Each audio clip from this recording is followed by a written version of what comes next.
All right, we're live. Welcome everyone. We are here on a Monday, and I'm actually your host. William is not able to be here today, so of course I am stepping in. And y'all familiar with me, so we're good. We're gonna get along just great. We are joined by our very own brother Sheldon. Y'all have heard and seen him before. Rachel Simmonsen and Kristina Raine. Before we get into our integrated schools podcast, we always start off with a check-in question and just seeing, where folks are, how folks doing. So if everyone, and we'll start with ladies first, we'll start with Rachel, then Kristina, then you, Sheldon. Just tell us, give us a word that describes you, a word or a couple words that describes how you're feeling today. Today.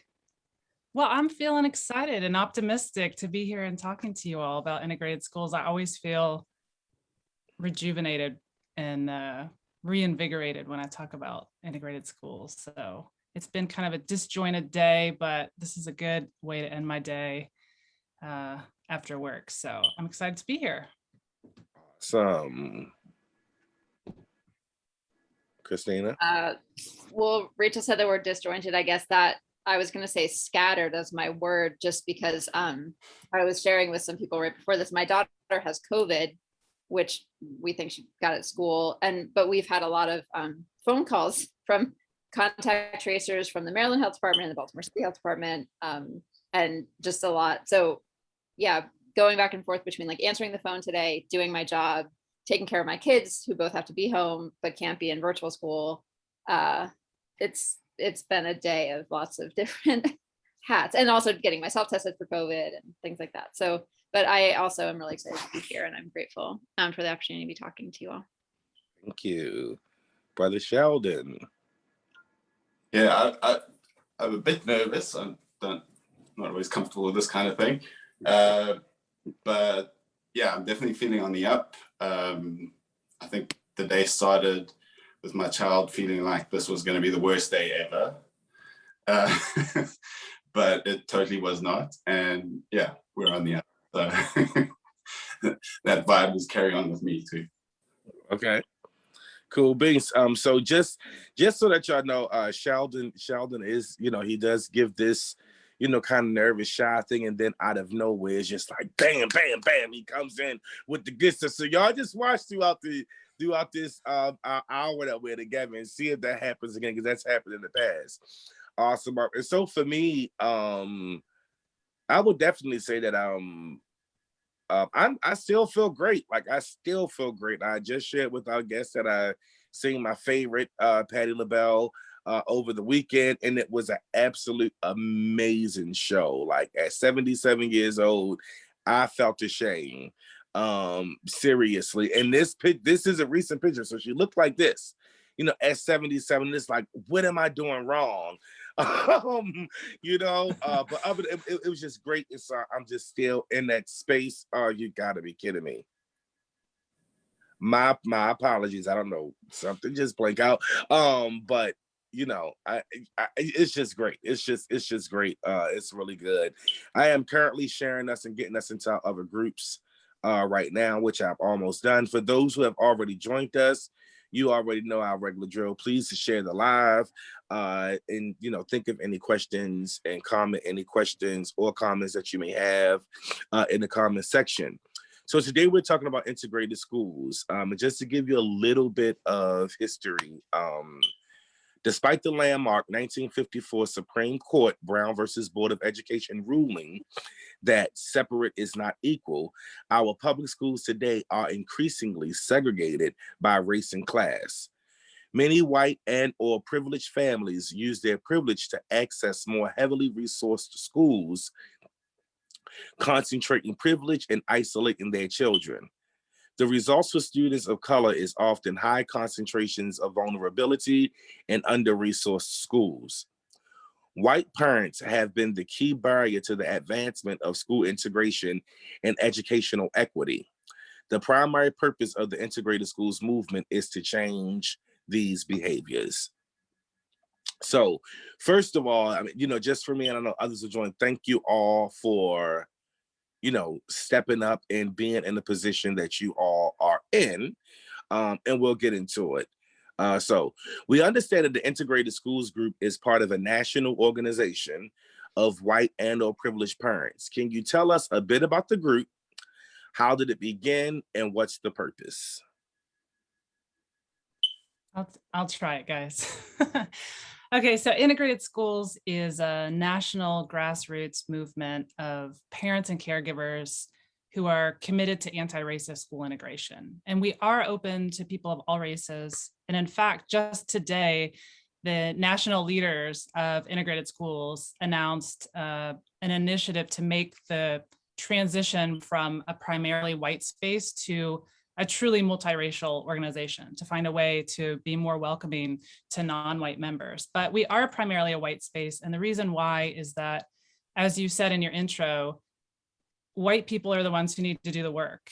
Integrated Schools was started by a white mom in LA named Courtney McKitten, who was really troubled by the fact that sometimes, that our schools today are more segregated in some cases than they were in the 1950s. And it's due largely because of the choices that white parents have made. If you look historically at school districts around the country that have tried at a policy level to do something to make our schools more integrated racially and socioeconomically by, for instance, just redrawing attendance boundaries, you will see white people come out and force against that. And when we talk about other things like school choice, like what we have here in Baltimore, research shows that white parents, we tend to exercise that choice in a way that concentrates whiteness and power at just a handful of schools. And so that is those are the patterns that Courtney McKitten was really trying to disrupt. And that's why we are primarily a white group, because it's all about recognizing the role that white parents have had in ending up where we are with segregation, and the responsibility we have to do something about it, to make changes. And so we're not really a policy group. We don't, of course, discourage people from, writing to your legislator and trying to get systemic change done at a policy level, but really we're about calling people in to look at their own power in this and taking individual actions within the systems that exist, and holding each other accountable for that. And so there's about, I think, 30 chapters now nationwide, and Baltimore has been around as a chapter for just about a year. Okay. Awesome. Anyone else? So it was put in the chat. I know y'all see the chat. I'm not used to. On Thursdays, we normally do a more open kind of dialect. So I do not be like, oh, you, but I will remember to ask. I felt like this question, though, was kind of general for like anyone who wanted to jump in. So yeah, we can free flow. If anyone else would like to add anything to what Rachel already said, I'll give a second for that. Or I feel like Kristina is like the matriarch of the Baltimore really chapter. Not, She's been. I was just gonna say, I mean, yeah, the way that, like, one of the ways that I typically like talk about what Rachel just described is, the fact that all of the, historically integration has either not been attempted, or the attempts have been at the expense of Black and brown students and families, like a handful of Black or brown students being bused to a school, or, having to walk into a school under the watch of the National Guard or whatever, and for those families to bear kind of the brunt of the change and the obviously trauma that came with that. And so, yeah, like flipping it so that like we're really talking about like, well, what are we willing to put on the line, or what are we willing to change in our own family's experience or in our own choices to put the burden of integration on white families and white students rather than Black and brown families, Black and brown students. So I think, yeah, that was all like communicated in what Rachel said, but I think a lot of people have probably listened to like Nice White Parents and like those podcasts that have come out over the last year that explore this in like a microcosm in certain cities.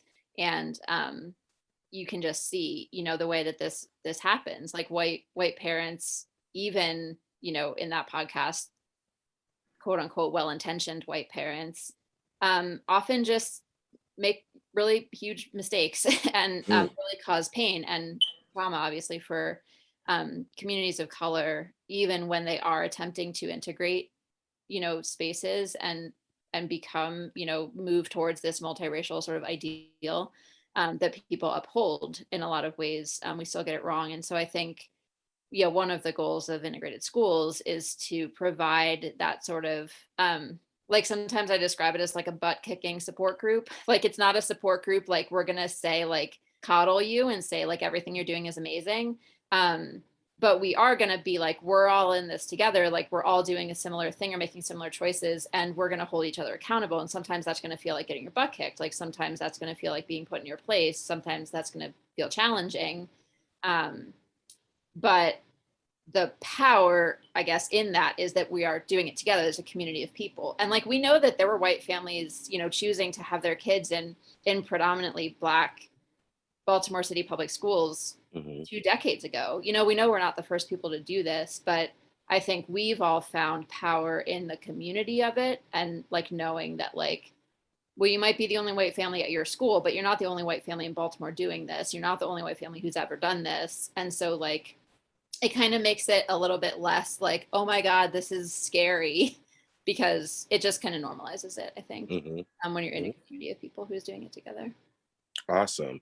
So, excuse me, you kind of already started answering this, but I would ask each, and I'm going to ask each one of you to answer a little bit. Just give us a little bit, tell us a little bit about your own story and how did you come to getting involved with this group in Baltimore?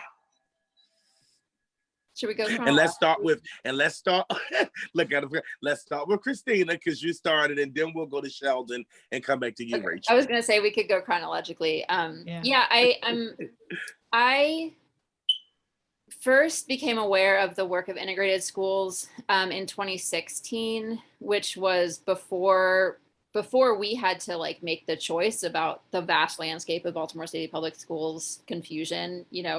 How do you choose a school and what are all the options? And it was before that, and it was sort of like a time when I was just trying to explore like, what would it look like for us to just go to school in our neighborhood and opt out of the like rat race of charter school lotteries and things like that.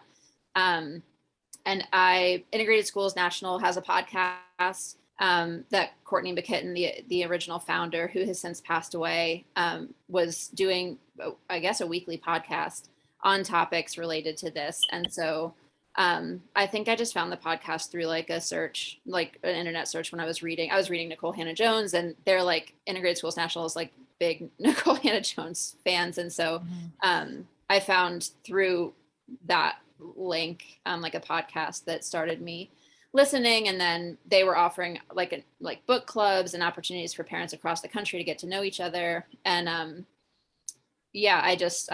did a couple like events like that, had a couple phone calls with the founder, Courtney, to in part like grill her, like, what is this? Why is it all white people? Like, what are you really trying to do? And in part just to like learn more and like learn, because I knew I was new to this. I didn't have a kid in school, so I didn't really know like even what all the questions were that they were asking or that I needed to ask.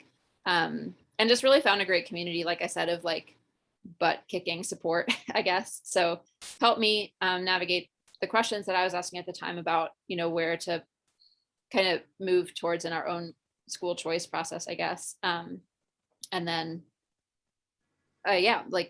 learn from that community. So now I have a first grader and a fourth grader at one of the schools in the neighborhood where we live, which is Bel Air Edison in Northeast Baltimore City. And my kids go to the Bel Air Edison School, which is a neighborhood charter school. It's run by AFIA, which also runs Tunbridge and AFIA Middle School. And so it's neighborhood charter school in that all the kids who are zoned for it go there, and then the extra spaces are open to like a charter school lottery process. So, and we've been there since my son was in kindergarten. Awesome. Brother Sheldon, you're up. I'm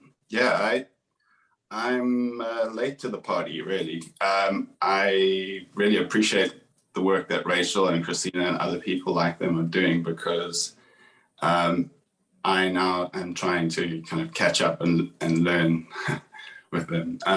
So I'm from South Africa, and I've been in Baltimore 5 years now.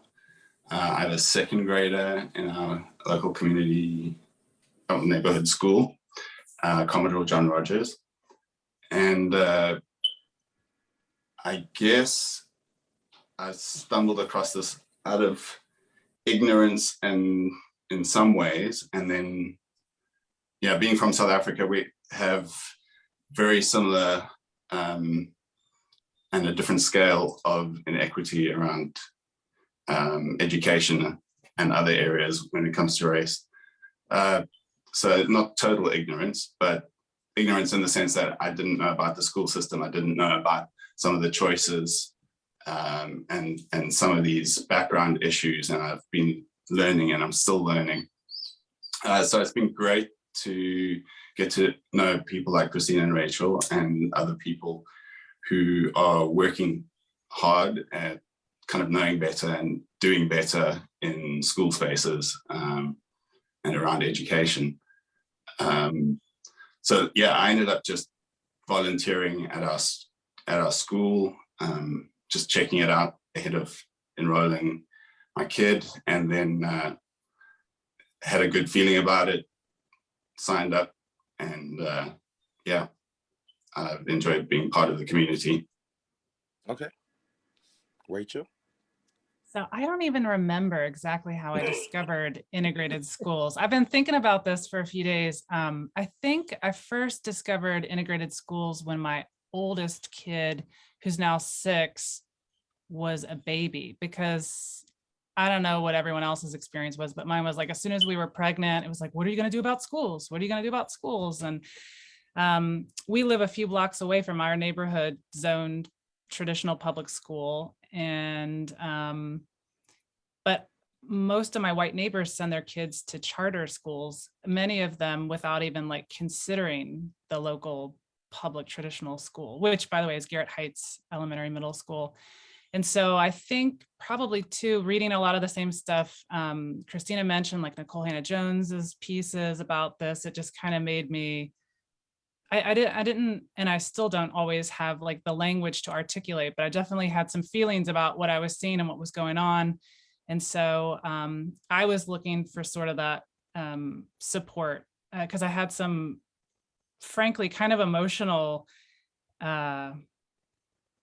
blood pressure rising conversations with some neighbors. And I thought, I need to learn how to think about this and communicate about this in a more effective way. So I actually was one of the people who found myself on the Facebook community of the National Integrated Schools movement and put a call out like, hey, are there any other Baltimore parents here that want to get together and start a chapter here? So that's how I met Sheldon and Kristina and a bunch of other like-minded souls who have been really great to hang out with, virtually for the most part. Virtually, right? All right. Well, I'm grateful for that, right? In this virtual space, it's something that's still being done virtually. What have you learned about the role that white and or privileged parents have in Baltimore City public schools? And we'll give that to Rachel and Sheldon if you want to add anything. So I think definitely one of the things we talk a lot about in integrated schools is showing up in a way that is not with any sort of colonizing or white savior mentality. You know, we encourage people, white people, to show up in Black and brown spaces, but you shouldn't be showing up thinking like you're there to fix things. You're there to build community, you're there to join a community, to build relationships. With my school, our school, a few years ago was, it's almost like if you've listened to the Nice White Parents podcast, it's a very similar story. Our school, until I think the early to mid 90s, was a majority white school, but then the white enrollment dropped off and now it's a majority Black school. It's about 10% white. And a few years ago, a group of parents approached the principal about bringing a Montessori program to the school. And it was piloted and there was a huge enrollment boost, mostly white parents showing up in the lower grades. And I didn't have a kid who was school age yet, but I was volunteering at the school, just going to PTA meetings, trying to find out some more And so I got to watch a lot of the dynamic play out. And it was pretty eye-opening. And it's not that I don't think any of the parents pushing for the Montessori program were, had bad intentions or anything, but the impact definitely, I could see the impact and the tensions that arose because of a feeling that people weren't showing up to join a community, but they were showing up to displace or replace a community. And so I think that's something that I'm always thinking about, and something we talk about a lot is showing up and not leading, but following. There's actually a saying that several people have used: show up, shut up, and stay put, So I guess that's how I would say I try and show up, is to say, what do you need of me? If I'm advocating, I don't want to just be advocating for my kid or my kid's classroom, but like, what does this school community need as a whole? And maybe it's something that won't directly benefit my kid. It's something that the middle school needs, but it's about showing up and trying to be a part of a community without changing it, but just becoming part of the community. Sheldon, if you want to add. Yep. Yeah, I feel like for me, it's a bit 12-step program, but I don't know what the 12 steps are. And so that's where everybody else comes in. It is just, I feel like I'm faced with a lot of decisions about where I have to think about how to be constructive, and what the implications are of different choices I might make or things I might say or do. And there isn't a clear answer every time. It's just about trying to be better informed, and kind of aware of yourself. And just for example, like choices about, well, should I be on the PTO? I don't know, like, is that really the best role for me? There may be other ways to contribute, but it's trying not to be like the loudest person in the room, because we're already very loud without saying it. So I guess that's what I appreciated about it, and the podcasts and discussions we have is you just imagine yourself in different settings, because there really isn't a perfect answer for every situation. So I enjoy thrashing that out and figuring out, okay, what could I have done differently, or what do I need to adjust to make it better, to play a better role in my school community. Okay, awesome. Kristina, and Rachel kind of talked about it when she was just speaking a little bit, but what role do you think white people should have in city schools, and how should they show up? And just to add, just because it was mentioned, and I like that, I know a lot of people also want to know, is asking, when you have someone who shows up in spaces that's very loud, right, that's showing their privilege of being there, what would you suggest, or how do you recommend to kind of get that person to back down a little bit? Because I've seen that be a challenge in many spaces, not only in educational spaces, but in other advocacy space, stuff like that. You have them there, and they could mean well, but they just don't know how to shut up and allow others to this. So what advice, or what would you recommend to others for that? And I actually would like to hear a little bit from everyone. We'll start with Kristina, but if anyone want to jump in, y'all jump in. I'm not good with this name calling. I'd like to hear from everybody, so y'all just jump in as we go. If it's a question, so That's let's fine. rock that way. You're doing great.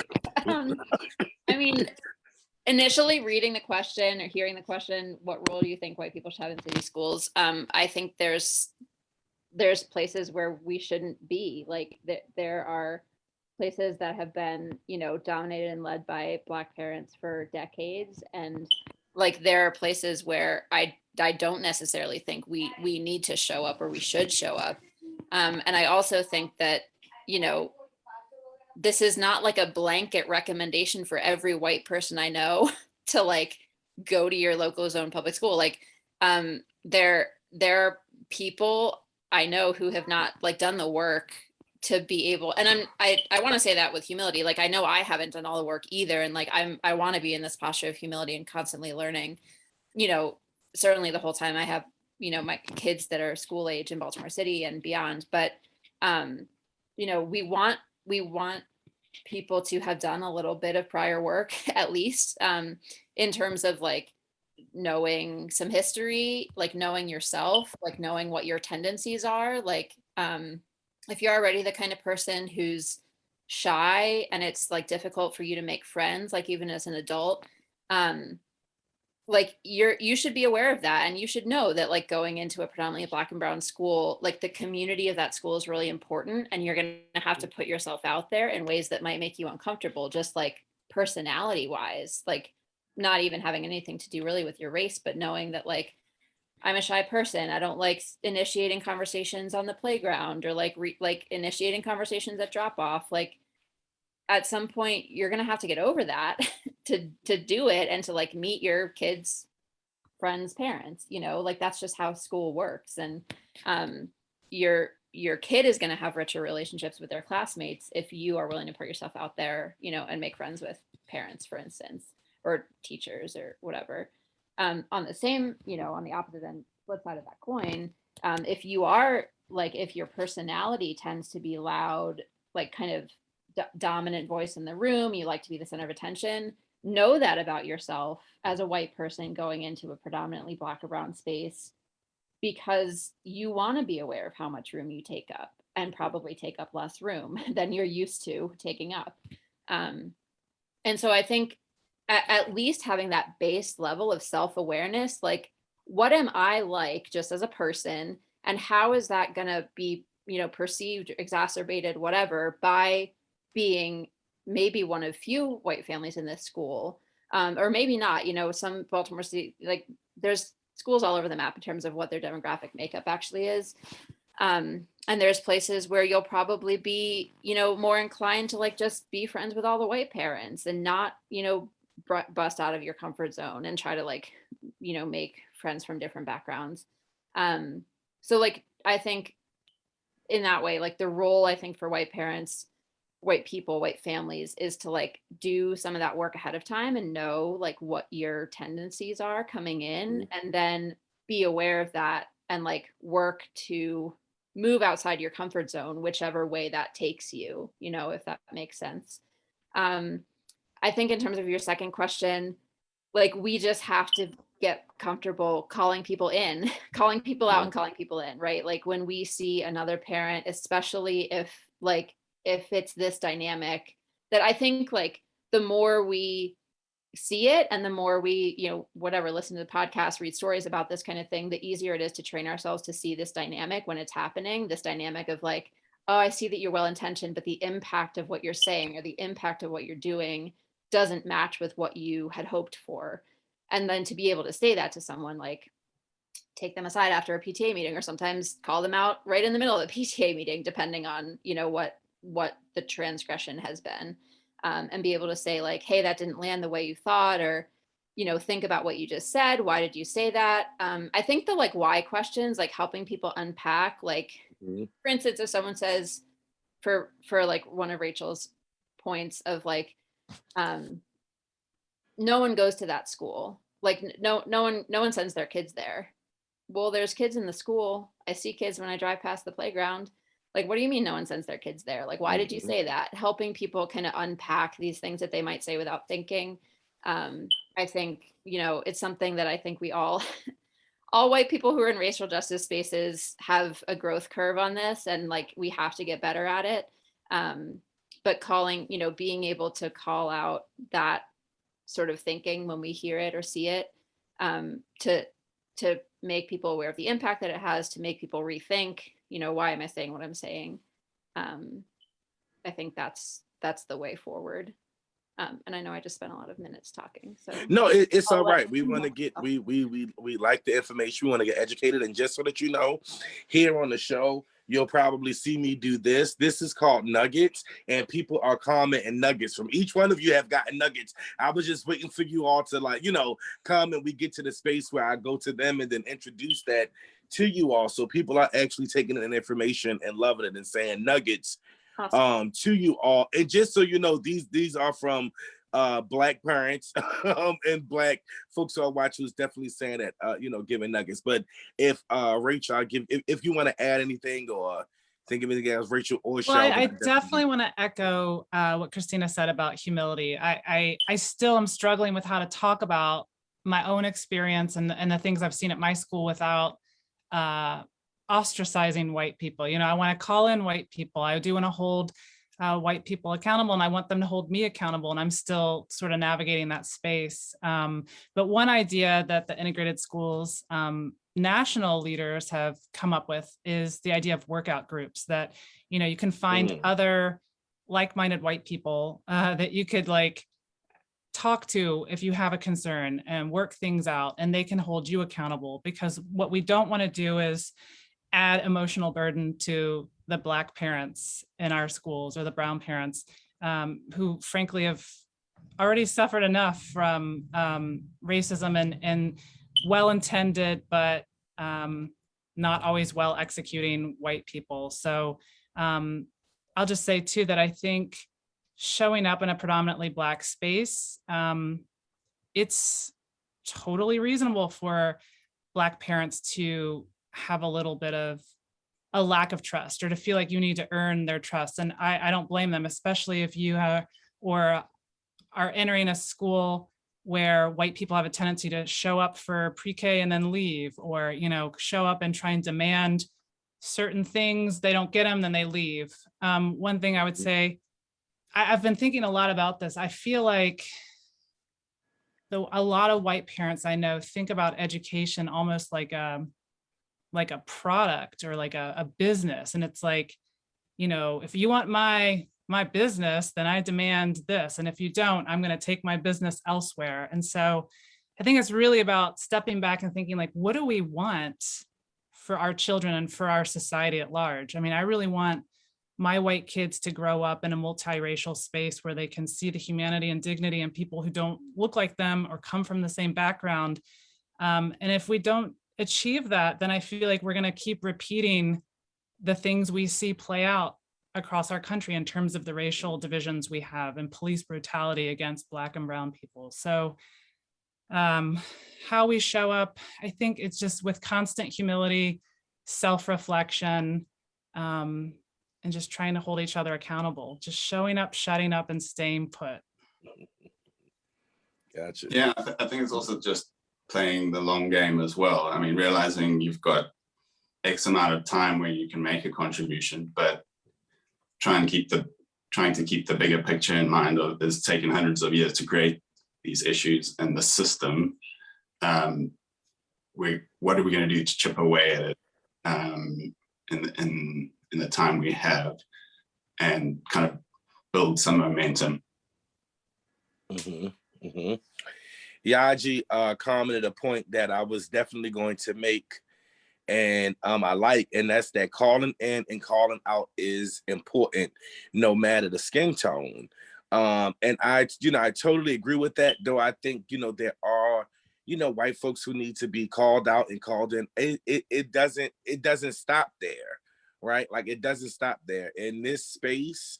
And when you think about integrating and working together, working together and being in the space, I wouldn't want for anyone to get in the mindset or get in the headspace that I can call you out, but you aren't allowed to call me out, right? That's just me personally. That's how I feel, because I feel like in order to make this thing work and be equitable around the board, it have to be equitable around the board. You know what I mean? Like, so you just cannot put here like, this works for me and you can call me out and say this, but if the shoe's on the other foot and you're loud, wrong, up and out of line, that I am not able to call you out. Now, do I believe that there is a way that calling someone in or out should be done? Absolutely. But everyone, I feel like, can be and should be true. Tyrone, yeah, thank you.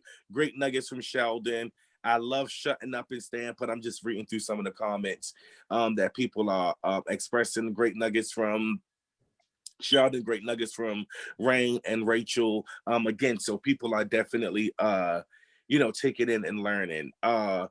What would you say, Sheldon? I'll just start with you again. This is for everyone can answer. What would you say are the biggest challenges that you see in this work that you all are a part of and are doing?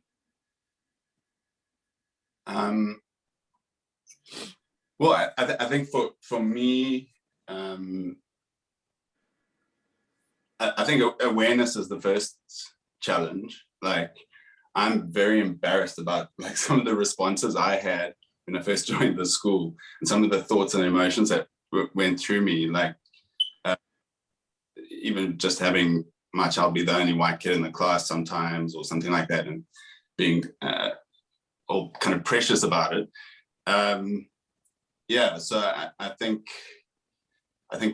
that's just being open to learning more about it. I think that's one of the challenges. And I think the fact that there aren't necessarily clear answers in every situation, that you've got to figure out how to do better yourself, and then rely on other people. So it was actually a huge relief to me when someone said, hey, there's this Facebook group, a Baltimore chapter of this of integrated schools, and I didn't know anything about it. And it was just actually a relief. Actually, there's other people who are going through similar things and having similar responses, and they're doing better. And here's like, they're being very thoughtful. They're learning about this. Yeah. So I think it probably the challenges I take is really more my own, from a personal level, of just trying to keep learning and improving. Mm-hmm. Anyone else? Of course, I want to give y'all the opportunity to add to that if y'all would like to.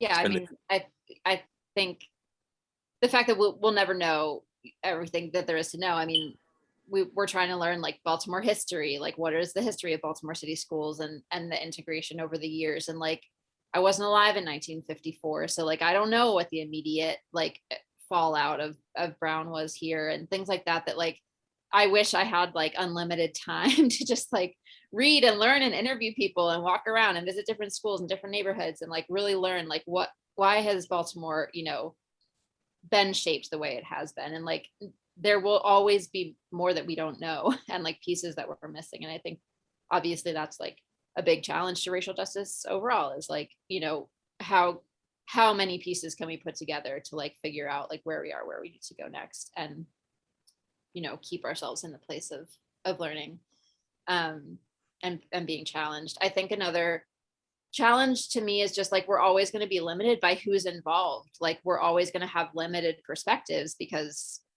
we're limited to the people who are involved and the people who are sharing their perspectives. And we want to have like wider representation and like more schools represented, more ages of kids represented, more like different parents from different backgrounds, parents who have been born in Baltimore, parents who have moved here, parents, all from different racial groups, different backgrounds, everything. But like, we're always going to be limited by like who's in the room.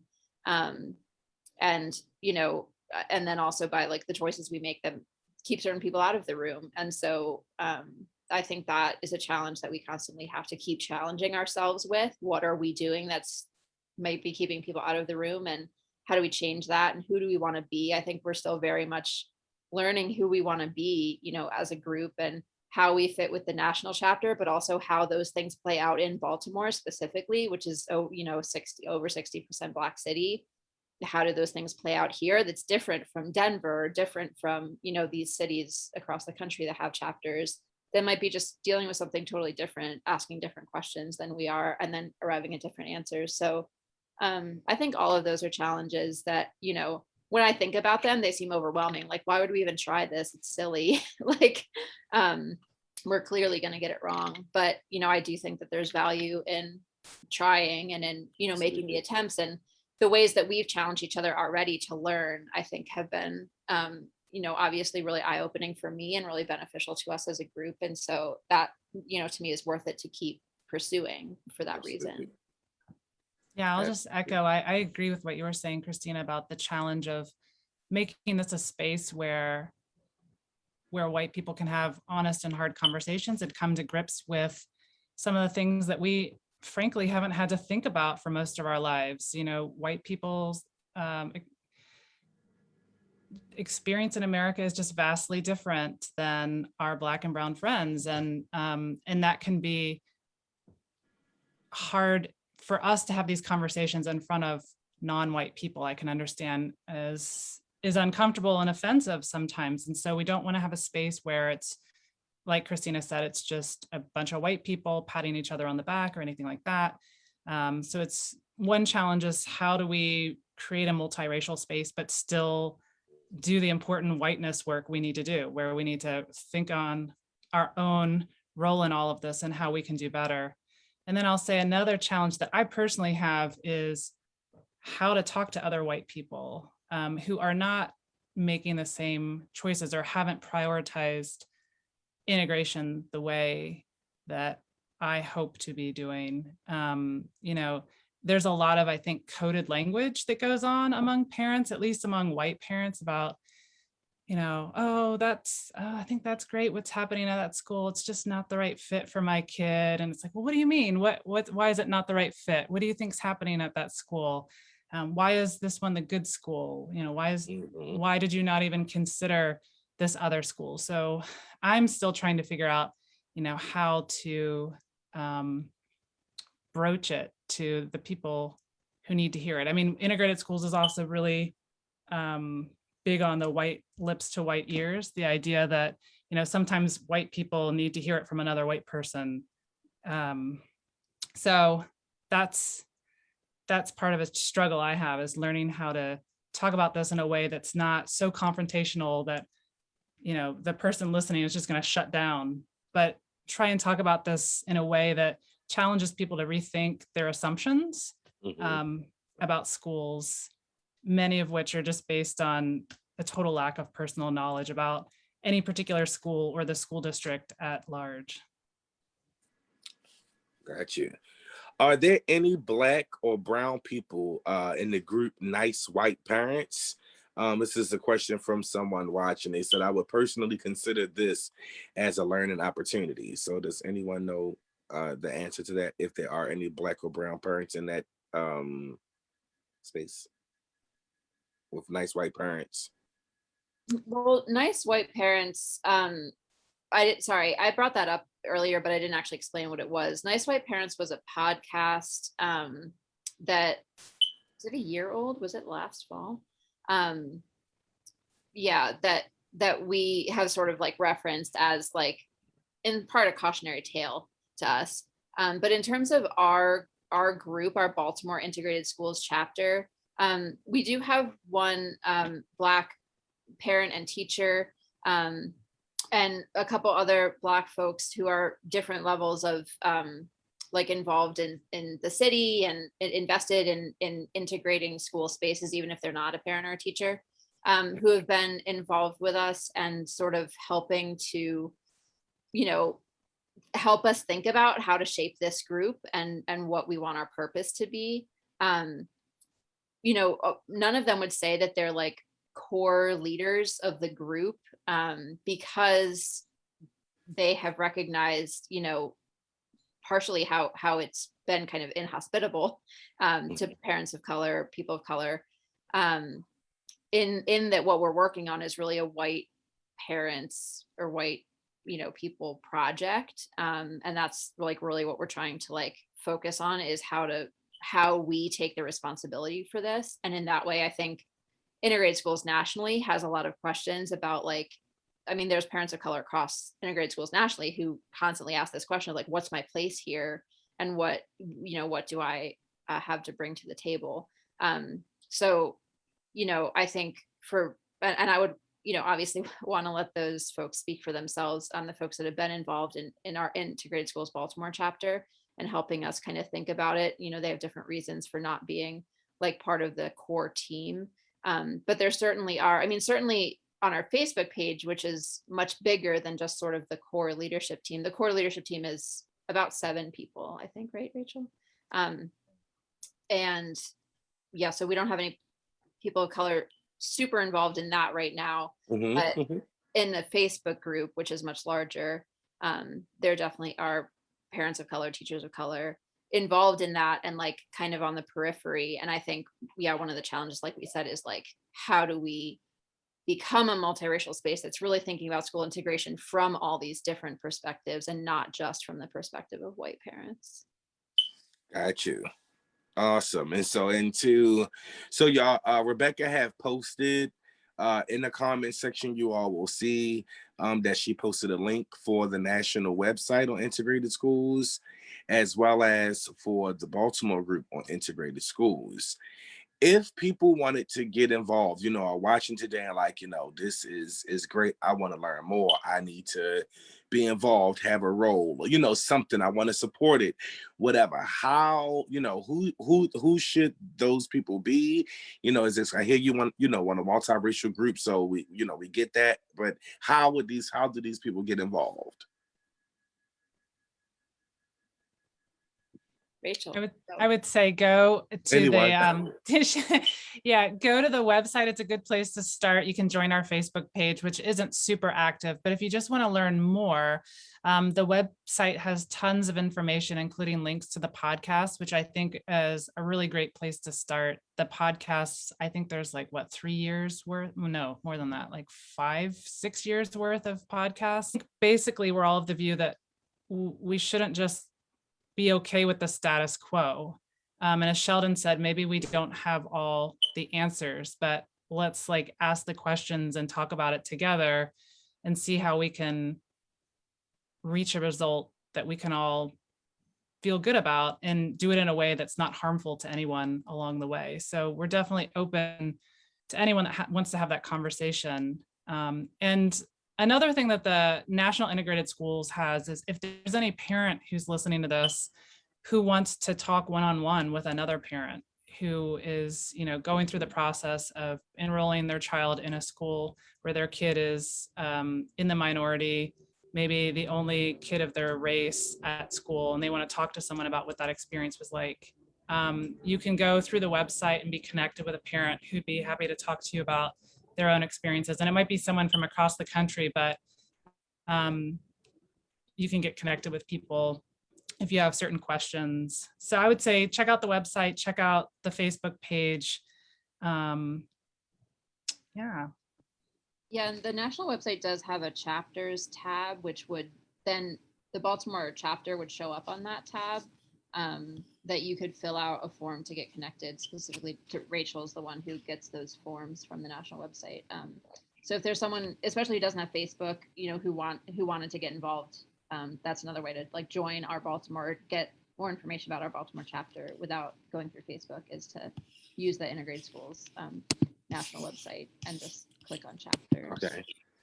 So y'all can find those links in our comments. Rebecca have posted them, and she's also posted where the podcast can be found at as well, integratedschools.org, their podcast. So just click on the link, that'll take you right there. As we come to just about the close of our hour, I would definitely, first of all, thank you all for being here. Thanks for having us and sharing. But I also want to just give you all opportunity, if there's anything that you would like to, say, put out there, like anything that you want to plug, like give you the opportunity to do that. Maybe something that I didn't ask, a question that did not come up that you feel is important to, say in this space when you have an audience. So I definitely want to, just give you that opportunity now to do so for anyone that want to jump in, and if not, then good. So I guess we kind of, I'll jump in. I'll just say, I guess some of us, we just kind of proceed from the assumption that integration is a good thing. And I don't know, maybe there are some people who are like, that's not a priority for me. I'd certainly understand why Black parents in our city might be like, I don't need white people to show up at my school. And I totally understand where they might be coming from. But to me, I feel what inspires me and why I think it's important is, there's all kinds of data that show that it's good for all kids. It's good for kids of color.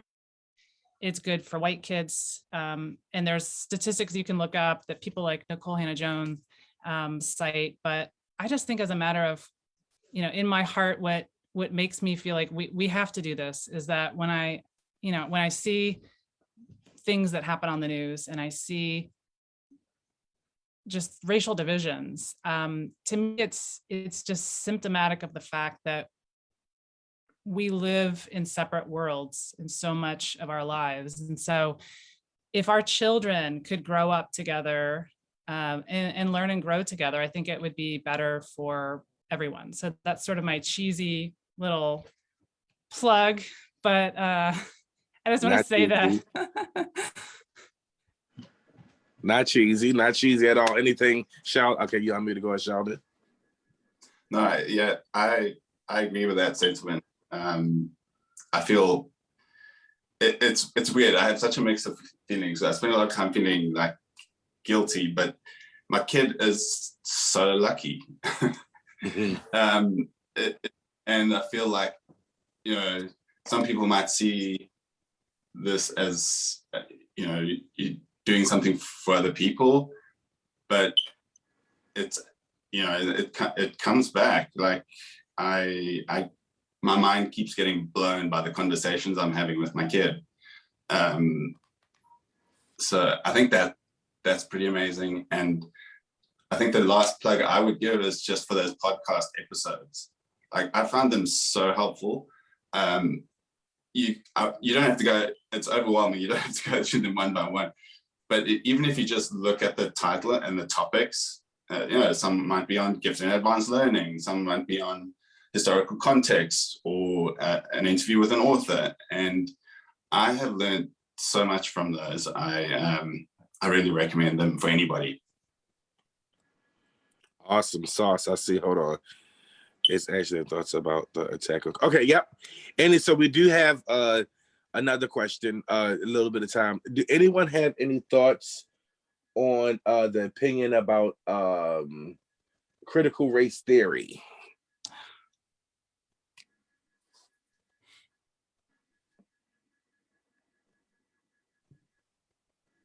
I mean, so this could be its own whole conversation, right? I mean, I'm assuming that this is talking about like the sort of attack on critical race theory yes, and like yes, why absolutely. it shouldn't be taught in schools, blah, blah, blah. I mean, I'm not going to say anything that a billion people haven't already said. Like, critical race theory is something that lawyers learn, law school. It's like a very specific like set of teaching that, I mean, the fact that it's like a boogeyman now in our like elementary schools is, I mean, obviously quite ridiculous. And I think, probably has more to say about like white, predominantly conservative people being bored for most of this year and needing something to be mad about. So I always need something to be mad about. But, more than that, I think, it's indicative of the way that like racial justice is coming to a head in our country in multiple different ways. Like, last summer we saw it, this argument about critical race theory, like, it's in front of people. You can't avoid it anymore. I think for a long time, white people were just trying to avoid it, trying to be colorblind or claim that they were colorblind. And that was like going to solve all the problems, and obviously didn't solve anything. And so I think that's, this current flavor, critical race theory, the argument about critical race theory is like this current season's flavor of what do we get mad about? What do we rage about right now? Because we feel powerless, because we feel like we can't change, whatever the way the nation is going demographically or blah, blah, blah, like these like ideological things that people are mad about. So, I mean, I think at the end of the day, like, I guess back to what Rachel said, like, thinking about the kind of communities we want to create, the kind of world we want our kids to grow up in. Like, I don't care what you label it, I don't care what you call it, but I want my kids to be connected to people, know how to build relationships with people who are different from them, who think differently from them, who have different values than them, you know, and you build a world together that's actually making safer, more peaceful places for everybody. And if that means they have to learn critical race theory, okay, but again, my 8-year-old's not learning that unless he goes to law school someday. If that means they're, gonna sit in places with kids who are different from them, great. If it means that sometimes they're gonna be ridiculed for that or made fun of for being the only white kid in a space, then like, okay, Black kids have been dealing with that for centuries, yeah, I think keeping the big picture in mind, like what kind of community, what kind of world are we trying to create? What kind of world do we want our kids to be not just inheriting, but like a part of building? And how do we teach them according to that? What books do we have in our toddlers' libraries? What, projects are we doing with our elementary school kids? What festivals are we going to around the city? What museums are we going to? Like all those questions of like, how do you learn about and then contribute to the world that you want to build? I think the argument about critical race theory is a distraction from that. Yeah, I mean, the bottom line is we want our kids to know just how systemic racism is. Yeah. Right. Yep. As a starting point. Well, again, thank you all for being here. I think this is probably the first show I've seen so many nuggets where I've just seen nuggets of we get them, but just like it's just nuggets coming down. And also Yaji, all of our guests, folks who are here, has thanked you. I said thank you all from coming. That's why y'all see me look away, because this is what I normally do, is deal with the online part and our guests. And since William had something else to do, I'm stuck to doing both of them and going back and forth. That's where I go. So thank you all for coming. And I would like to just offer up to you all on Thursdays from 5 to 6 right now, we do Tyrone's house. It's called Tyrone's house, and it's parent chat. So it's just like open dialogue for parents. We'll go with different topics. We have folks send in something they want to talk about, and we'll deal with what's going on, most popular, just or how parents are going through dealing with some, trying to come up with stuff. And it's open to everyone. You could either join us by audience, or you could come on and like be on the call with us and share. I love this space, and I would love to offer the space up to you all and anyone else who's watching, because in order to to get all this done right, and I feel like to have these spaces, your space where there are other folks coming into, like, relationships had to be built because of the distrust, right? That's between Black families, white families, and others. So I think that's at least one space where parents can, come together. Like, ultimately, we all want our kids to have the best. So we can meet on that common ground in that space, and kind of feel and just learn like, oh, wow, there are white parents and there are other parents who, may be more privileged than what I am, but they actually care about what I care about, and my child's life matter to them also. And that's just the open space to be able to share those, kind of thoughts, share your experiences, even talk about what you do to open it up to others. So I definitely open that space up to you all at any time. Please, and tell others, definitely please come there. And so again, thank you for those who are watching. Of course, catch us back here on next Monday at Parent Power Hour, and of course every Thursday at Tyrone's house. Peace and love.